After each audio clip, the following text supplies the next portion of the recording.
Assalamualaikum warahmatullahi wabarakatuh.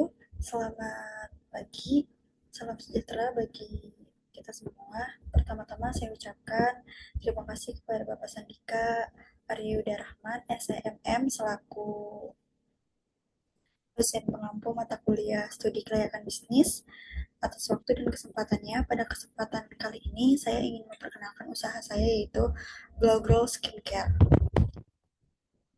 Perkenalkan, nama saya Felicia Putri Handayani dari kelas MN22E.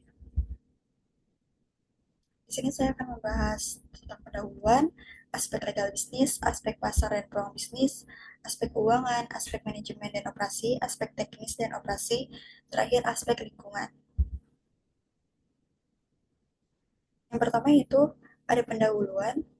Industri kecantikan, khususnya di sektor perawatan kulit atau skincare, terus menunjukkan pertumbuhan yang signifikan, baik di Indonesia maupun secara global. Faktor utama yang mendorong pertumbuhan ini adalah peningkatan kesadaran masyarakat akan pentingnya perawatan kulit, tren gaya hidup sehat, dan preferensi terhadap produk berbahan alami. Di Indonesia, industri skincare memiliki potensi besar didukung oleh potensi demografi, yaitu populasi besar dengan perkembangan kelas menengah. Yang kedua, proyeksi pertumbuhan. Data Euromonitor Internasional memperkirakan pertumbuhan pesat pada pasar kosmetik dan skincare Indonesia dalam beberapa tahun ke depan. Melihat peluang tersebut, CV Skincare Global hadir sebagai solusi bagi konsumen yang mencari produk perawatan kulit berkualitas tinggi dengan bahan alami yang aman dan ramah lingkungan. Visi misi tujuannya yaitu visi menjadi merek lokal unggulan yang dikenal karena kualitas produk dan kontribusinya terhadap keberlanjutan lingkungan. Misi yaitu menyediakan produk perawatan kulit berkualitas tinggi berbahan alami, menyesuaikan formulasi dengan kebutuhan kulit masyarakat Indonesia yang menghadapi iklim tropis dan populasi udara, memberdayakan komunitas lokal, khususnya perempuan, dalam produksi dan distribusi produk. Tujuannya itu menganalisis potensi pasar dan strategi pemasaran yang tepat untuk Glow Grow, menilai aspek operasional, manajemen, dan proyeksi keuangan, mengidentifikasi peluang serta tantangan yang dihadapi Glow Grow dalam industri skincare yang kompetitif. Aspek legal bisnis, yaitu pertama ada profil perusahaan. CV Glow Grow Skincare adalah perusahaan jasa perawatan kulit yang berfokus pada layanan berkualitas tinggi dengan merek dagang Glow Grow Skincare, berlokasi di Jalan Bukit Indah, kawasan industri BIC Karawang. Perusahaan ini didirikan oleh Felicia Putri Handayani, yaitu saya sendiri. Logo Glow Grow Skincare mencerminkan kombinasi elemen alam atau warna hijau dan kemewahan atau simbol mahkota, melambangkan produk alami berkualitas yang aman dan eksklusif. Yang kedua ada aspek legal, yaitu Glow Glow Skincare berbentuk CV dengan modal dasar 200 juta, serta modal ditempatkan dan disetor seharga 150 juta. Perusahaan telah memenuhi dokumen legal termasuk SIUP, PKP, TDP, SITU, dan IMB. Yang ketiga yaitu ada struktur organisasi, di mana struktur organisasi ini dipimpin oleh saya sendiri sebagai pemilik, didukung oleh manajer operasional, pemasaran, produksi, dan keuangan. Struktur ini memastikan kelancaran operasional dan kualitas layanan. Adapun uraian kerjanya yaitu pemilik bertanggung jawab atas strategi bisnis, sedangkan manajer lainnya bertugas pada operasional, pemasaran, produksi, dan keuangan. Pembagian tugas ini memastikan perusahaan berjalan efisiensi dan profesional. Dengan struktur dan legalitas yang lengkap, Global Skincare siap bersaing di industri perawatan kulit dengan produk berkualitas dan layanan terbaik. Selanjutnya ada aspek pasar dan peluang bisnis. Yang pertama ada analisis potensi dan estiminasi peminatan pasar. Glow Grow Skincare memiliki potensi besar berdasarkan analisis calon konsumen dari berbagai segmen seperti pelajar, mahasiswa, karyawan, dan masyarakat umum. Total calon konsumen mencapai 1.249 orang, dengan karyawan dan mahasiswa menjadi target utama karena tingginya kebutuhan mereka terhadap perawatan kulit.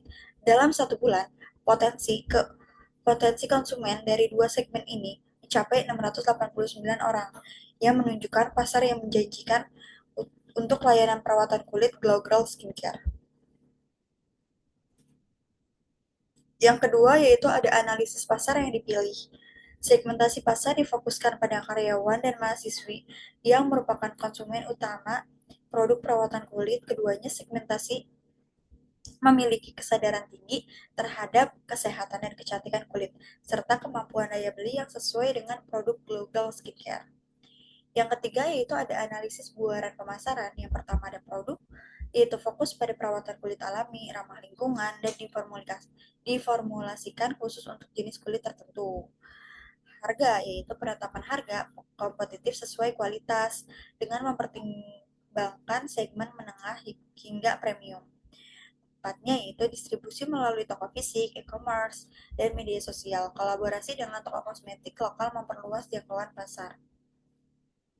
Promosinya yaitu menggunakan media sosial, influencer marketing, dan kampanye digital untuk menjangkau target pasar lebih luas. Yang keempat yaitu ada analisis pemasaran masa depan, di mana fokus pada produk alami, vegan, dan ramah lingkungan untuk mengikuti preferensi konsumen, digitalisasi, pemasaran dengan e-commerce, influencer marketing, dan personalisasi produk berbasis teknologi seperti AI dan AR. Keberlanjutan melalui pengemasan ramah lingkungan dan sertifikasi organik untuk meningkatkan daya tarik produk. Potensi ekspansi internasional khususnya yang pasar ASEAN yang menunjukkan minat tinggi pada produk skincare alami. Yang kelima ada pemanfaatan teknologi dalam pemasaran. Yang pertama ada penjualan online melalui e-commerce dan media sosial. Yang kedua ada augmented reality atau AR untuk pengalaman uji coba virtual. Yang ketiga yaitu kecerdasan buatan atau AI untuk personalisasi produk dan layanan pelanggan. Yang kelima yaitu ada program loyalitas digital untuk meningkatkan retensi pelanggan. Yang keenam yaitu simpulan aspek pasar dan peluang, di mana pasar skincare di Indonesia terus berkembang, terutama dengan meningkatkan permintaan produk berbahan alami dan ramah lingkungan dengan strategi yang terfokus pada personalisasi, digitalisasi, dan keberlanjutan global skincare. Memiliki peluang besar untuk menjadi pemain utama di industri ini, ekspansi ke pasar internasional dan adaptasi terhadap teknologi pemasaran modern akan menjadi pendorong utama pertumbuhan di masa depan. Selanjutnya di sini ada aspek keuangan yaitu global skincare memerlukan total kebutuhan dana sebesar 436 juta yang mencakup kebutuhan modal kerja per tahun 296 juta dan total investasi sebesar 140 juta dengan periode perputaran modal kerja selama 4 bulan. Bisnis ini menunjukkan efisiensi operasional yang baik. Dari analisis arus kas, biaya penyusutan tahunan dihitung sebesar 31.200. Total present value atau PV kas bersih selama 5 tahun mencapai 288.422.400 dengan net present value atau NPV sebesar 148.422.400. Nilai NPV positif ini menegaskan bahwa bisnis memiliki prospek keuntungan di masa depan. Payback period atau PP dihitung hanya memerlukan waktu 1 bulan yang menunjukkan waktu pengembalian investasi sangat cepat. Selain itu, rata-rata pengembalian investasi atau IRR mencapai 71%, menandakan potensi keuntungan yang signifikan. Profitability Index atau PI sebesar 2%, mengidentifikasi kelayakan bisnis ini untuk dilanjutkan. Berdasarkan analisis keuangan, global skincare dinyatakan layak dijalankan dan memiliki potensi keuntungan yang tinggi, menjadikan bisnis yang menarik untuk dikembangkan lebih lanjut. Aspek manajemen yaitu manajemen adalah serangkaian proses yang meliputi perencanaan, pengorganisasian, pengarahan, pengkoordinasian, dan pengawasan untuk memberdayakan seluruh sumber daya secara optimal. Guna mencapai tujuan yang telah ditetapkan, Global Skincare didirikan oleh Ibu Felicia Putri Handayani atau saya sendiri berdasarkan ide pribadi sebagai peluang usaha yang menguntungkan untuk memenuhi kebutuhan konsumen di bidang perawatan kulit. Fungsi-fungsi manajemen yaitu ada 5. Yang pertama ada perencanaan atau planning, yaitu global skincare menetapkan tujuan jangka pendek dan panjang seperti meningkatkan penjualan, memperluas pasar, dan meluncurkan produk baru. Yang kedua ada pengorganisasian atau organizing, yaitu struktur organisasi yang jelas diterapkan untuk membagi tugas dan tanggung jawab di berbagai divisi seperti produksi, pemasaran, dan administrasi. Yang ketiga itu penggerakan atau actuating, yaitu pemimpin di global skincare mengarahkan dan memotivasi tim melalui pelatihan, pengembangan keterampilan, dan komunikasi yang efektif untuk mencapai target perusahaan. Yang keempat itu ada pengendalian atau controlling, di mana dilakukan pengawasan kualitas produk di setiap tahap produksi, evaluasi kinerja keuangan, serta pengukuran efektivitas strategi pemasaran guna memastikan produk memenuhi standar dan target perusahaan tercapai. Yang terakhir yaitu ada evaluasi, di mana Global Skincare rutin mengumpulkan umpan balik konsumen, meninjau kinerja karyawan, dan menganalisis kondisi pasar untuk memperbaiki strategi dan memenuhi kebutuhan konsumen. Selanjutnya di sini ada manajemen sumber daya manusia atau MSDM-nya, yaitu ada 6. Yang pertama ada rekrutmen dan seleksi, di mana strategi rekrutmen dilakukan untuk mendapatkan karyawan yang sesuai dengan kebutuhan perusahaan. Proses seleksi dilakukan berdasarkan kualifikasi, pengalaman, dan kemampuan. Yang kedua ada pelatihan dan pengembangan, di mana karyawan baru menerima pelatihan awal, sementara karyawan lama diberikan pengembangan keterampilan secara berkala untuk meningkatkan kompetensi dalam teknik produksi dan pemasaran digital. Yang ketiga yaitu penilaian kinerja, di mana penilaian dilakukan secara berkala dengan memberikan umpan balik konstruktif agar karyawan dapat meningkatkan kinerja sesuai standar perusahaan. Yang keempat yaitu ada kompensasi dan insentif. Global Skincare juga memberikan gaji yang kompetitif, insentif, bonus, serta tunjangan untuk meningkatkan loyalitas karyawan.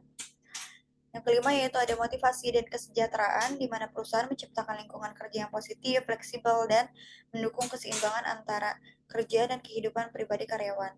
Yang terakhir yaitu ada pengembangan karir dan retensi. Global Skincare memberikan peluang karir, pelatihan kepemimpinan, dan menciptakan tempat kerja yang menarik untuk mengurangi tingkat turnover. Selanjutnya ada analisis jabatan dan struktur organisasi, yang dimana manajer operasional mengawasi kegiatan operasional seperti produksi, pengelolaan inventaris, dan distribusi produk.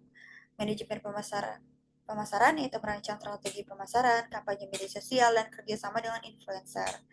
Special R dan D melakukan penelitian dan pengembangan produk sesuai tren yang regulasi kosmetik. Ada QC atau Quality Control yang mengawasi kualitas produk agar memenuhi standar keamanan.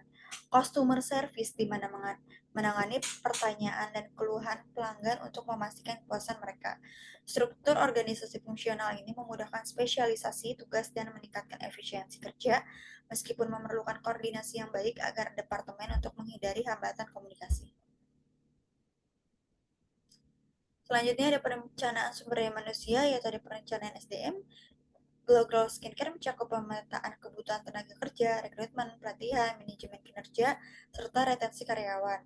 Setiap langkah dirancang untuk membangun tim yang kuat dan mendukung pencapaian tujuan perusahaan. Global Skincare juga berkomitmen untuk terus mengembangkan potensi SDM, meningkatkan kualitas produk, dan memperkuat daya saing di industri skincare melalui perencanaan strategis dan manajemen yang efektif. Selanjutnya ada aspek teknis dan operasional. Global Skincare mengolah aspek teknis dan operasional dengan fokus pada kualitas produk, efisiensi proses, serta kepuasan pelanggan. Dalam aspek teknis, perusahaan mengembangkan produk melalui riset pasar, formulasi yang aman dan efektif, serta pengujian dermatologis untuk memastikan kualitas. Proses produksi dilakukan dengan standar tinggi, meliputi penggunaan bahan baku berkualitas dari pemasok terpercaya dan teknologi manufaktur modern. Pengemasan produk dirancang menarik dengan identitas merek yang kuat, sementara distribusi memanfaatkan saluran online dan offline untuk menjangkau konsumen lebih luas. Dari sisi operasional, Global Skincare mengoptimalkan pengelolaan sumber daya manusia, keuangan, dan logistik. Proses bisnis meliputi pemasaran digital, pengelolaan inventaris, hingga layanan pelanggan yang responsif.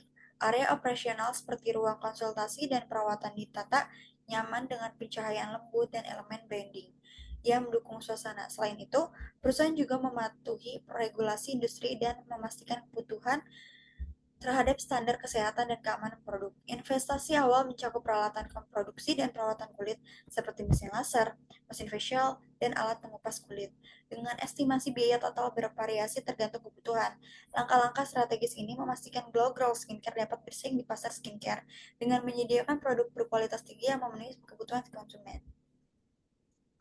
Yang terakhir yaitu ada aspek lingkungan, yaitu pertama ada dukungan lingkungan fisik, desain dan tata ruang, ruang fungsional, nyaman, dan terorganisasi dengan tata letak yang memberikan privasi pelanggan. Yang kedua ada pencahayaan, di mana kombinasi pencahayaan alami dan buatan dengan lampu yang dapat diatur intensitasnya. Ventilasi dan suhu, sirkulasi udara yang baik dan suhu ruangan stabil untuk kenyamanan pelanggan. Dukungan lingkungan hidup, yaitu ada pengelolaan limbah, di mana limbah medis dan kosmetik diproses sesuai regulasi. Daur ulang dan pemilahan limbah diterapkan. Efisiensi energi, gunakan lampu LED, panel surya, dan perangkat hemat energi. Pengelolaan air, efisiensi penggunaan air, dan pengelolaan limbah cair yang ramah lingkungan. Yang terakhir ada manfaat AMDAL, di mana mendukung keberlangsungan usaha, mempermudah aspek kredit, membangun hubungan positif dengan masyarakat sekitar, dan bukti kepatuhan terhadap hukum. Yang terakhir ada kesimpulan dasaran, di mana kesimpulan hasil penelitian menunjukkan bahwa perempuan di Indonesia lebih memilih informasi tentang produk skincare untuk membersihkan dan menyegarkan kulit sebagai prioritas utama. Media sosial menjadi platform utama untuk mencari informasi ini dengan social network seperti Instagram, YouTube, dan Facebook sebagai pilihan favorit. Instagram paling sering digunakan oleh mahasiswi dan pegawai swasta untuk melihat postingan populer tentang kosmetik dari berbagai negara. Online community seperti WhatsApp dan lain menempati posisi kedua, sementara blogs seperti Blogspot dan Kompasiana menjadi pilihan ketiga. Informasi yang diperoleh membantu perempuan Indonesia menentukan produk yang sesuai dengan jenis kulit, cara penggunaan, kandungan produk yang baik, dan harga yang tepat. Saran peneliti menyarankan agar penelitian lebih lanjut dilakukan untuk mengeksplorasi faktor-faktor lain yang mempengaruhi preferensi perempuan Indonesia dalam menggunakan media sosial untuk mencari informasi produk kosmetik. Sekian dari saya, mohon maaf ada kekurangan atau kelebihannya. Wassalamualaikum warahmatullahi wabarakatuh.